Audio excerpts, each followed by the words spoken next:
All right, so today we're going to review a little bit and then look at ordered pairs. So it says the table shows how much Erica saves each week for several weeks. Here's Erica. Okay. Jasmine is saving twice as much as Erica. Twice as much. Write the sequence of amounts that Jasmine has saved each week. So if Erica's saving $8 the first week, Jasmine's saving twice as much. So you have to do 8 times, if it's twice as much, it's 2. So what's 8 times 2? Good, 16. Then you have to do 10 times 2 because she's saving twice as much. So what's 10 times 2 in week 2? 20, good. In week 3, she's also saving twice as much. So what's 12 times 2? Good, 24. Now in week 4, same thing. Every week it's saying she's saving twice as much. So we have to do 14 times 2 and 16 times 2.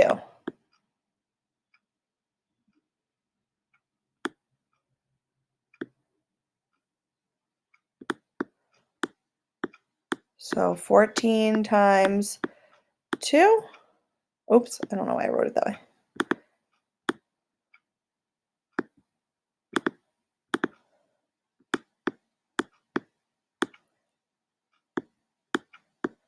Okay, so 4 times 2 is 8. 2 times 1 is 2. Good. So that's 28. And then 16 times 2. 6 times 2 is 12. Good. 2 times 1 is 2, plus 1 is 3. Good. So 32. Okay? So each week, if she saved twice as much, you would multiply by 2. Nice job. Perfect. Okay, which represents the next 3 terms in the sequence? Well, you guys did this yesterday. You have to figure out how many, what are they increasing by or decreasing by? So 8 to 16, 16 to 24, and 24 to 32. Well, 8 times 2 is 16, but 16 times 2 is not 24. So we know we aren't multiplying. So we're increasing, so we can't be subtracting because then that would be decreasing. And we can't be dividing because that would mean the number is getting smaller. So the only thing that you can do here is add. So 8 plus what is 16? Good, you're adding 8, right? 8 plus 8 is 16. So 16 plus 8 is 24. 24 plus 8 is 32. Good. So then you have to figure out 32 plus 8, and it asks for the next 3 terms, the next 3 numbers. So 32 plus 8, good, is 40. Awesome. 40 plus 8, good, 48.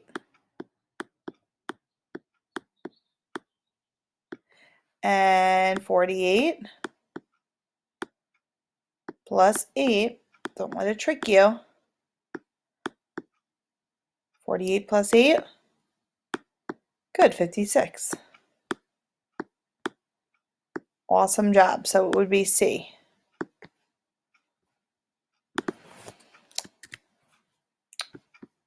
Always do that. Perfect. All right, so today we're going to look at ordered pairs.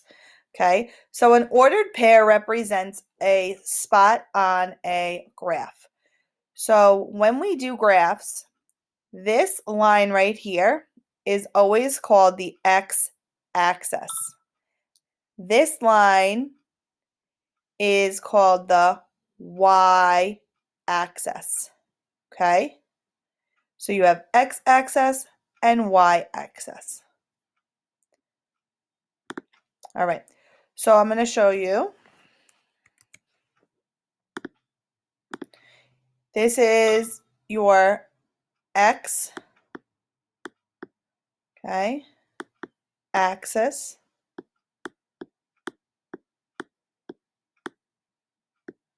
All right, and then this is your Y axis.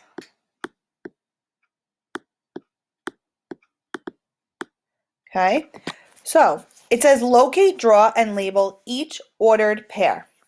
So when you're doing ordered pairs, okay, this is a pair of numbers.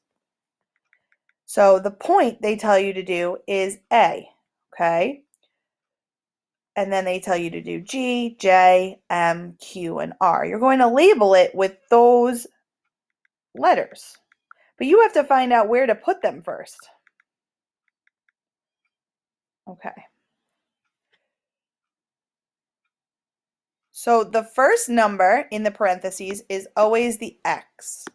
The second number in parentheses is always the Y. So things that never change are X, Y. Like this number here is X, this is Y. And the axis never changes, okay? So when you have a graph and your graphs are going to get bigger, this is always X, okay, going horizontally, and this is always Y going vertically. So you have to go X, 6, okay, and then go up to 7 in your y-axis to put the first point. So it says 6, 7, so you go X, Y, so you go over to the 6 and up to the 7. That's your first point right here. And that you're going to label letter A, okay? I know this is very hard to do on the computer, but this is really just about you being exposed to it and you watching and listening, okay? Here for letter G, it says 1, 4. So you go over to the X first and you do 1.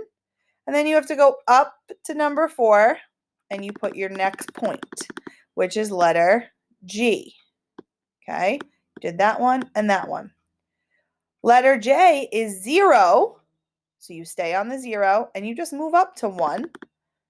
So at that 1 is letter J. M is 5, 3. So you go over to 5 on the x-axis and you go up to 3. Okay, that's letter M. 6, 0. So you would go over to 6 and stay at 0. Okay, that's your Q. And then you have 2, 7 for R.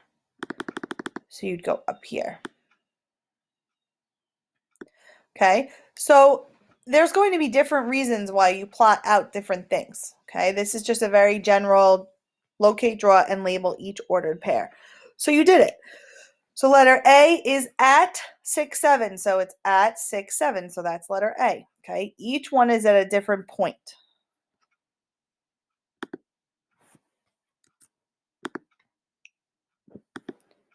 Okay, discuss what you see on this coordinate plane. Well, we could plot these points, right? Because we could say, all right, I know this is X and I know this is Y. So if I go over here and on my X-axis, I see a point at 5 and a point at 1. So it would be 5, 1, and that's where the field would be located. Okay? So if I was asking you to look at it that way, here you have the barn. The barn is X3, Y3. So your point would look like this. Okay, so that's where the barn, oops, I didn't mean to do that. I meant to do. You always put X first, comma, Y.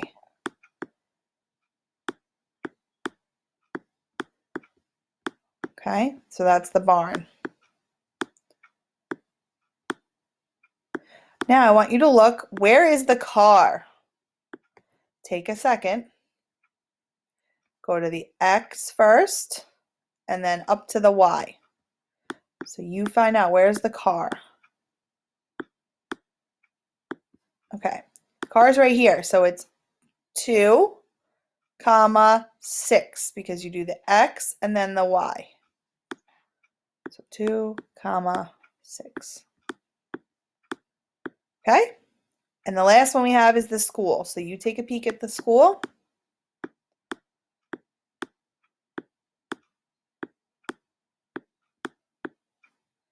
Good. You go over to the x first. Oh, I think it's at 6. Good.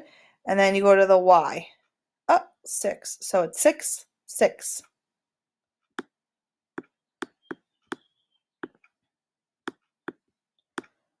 Okay? Awesome job.